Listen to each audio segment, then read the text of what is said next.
hükümeti Hong Kong merkezli bir güvenlik şirketiyle Doğu Türkistan'ın Kaşgar kentinde bir ceza kampının kurulması ve işletilmesi konusunda el sıkıştı. Riskli bölgelerde faaliyet gösteren firmalara güvenlik hizmetleri ve lojistik destek sağlayan FSG yani Frontier Services gruptan yapılan açıklamada Kaşgar kentinde bir eğitim tesisinin kurulumu ve işletilmesi için Pekin yönetimiyle ön anlaşmanın imzalandığı açıklandı.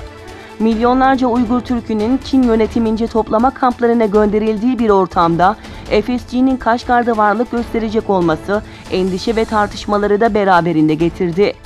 Diğer yandan FSG'nin hissedarı da olan Eric Prince'ın sözcüsü yaptığı açıklamada Prince'ın söz konusu anlaşmadan haberdar olmadığını belirtti. Sakarya'nın Akyazı ilçesinde Çin'in Doğu Türkistan'da Müslümanlara uyguladığı zulme yönelik tepki yürüyüşü düzenlenirken, diğer yandan Elazığ'da Doğu Türkistan'daki Çin zulmü, Doğu Türkistan Milli Meclis Başkanı Seyit Tümtürk'ün katıldığı mitingle protesto edildi. ABD Dışişleri Bakanı Mike Pompeo, 1987 yılında ABD Başkanı Ronald Reagan ve Sovyetler Birliği lideri Mihail Gorbaçov arasında imzalanan Orta Menzilli Nükleer Kuvvetler Anlaşması'ndan çekildiklerini açıkladı. ABD Başkanı Donald Trump, NATO müttefiklerinin ABD'nin Rusya ile imzaladığı bu anlaşmadan çekilmesini desteklediğini duyurdu.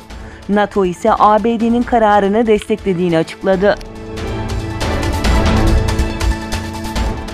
Afganistan Cumhurbaşkanı Eşref Gani, ABD Başkanı Donald Trump'a mektup yazarak ABD birliklerinin Afganistan'dan tamamen çekilmemesi çağrısı yaptı.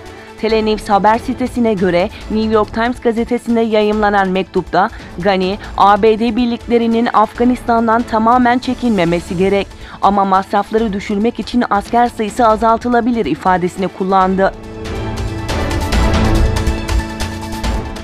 ABD'li Cumhuriyetçi ve Demokrat Partilerin temsilcileri olan bir grup ABD'li milletvekili Nobel Barış Ödülü'ne Uygur bilim insanı İlham Tohti'yi aday gösterdi.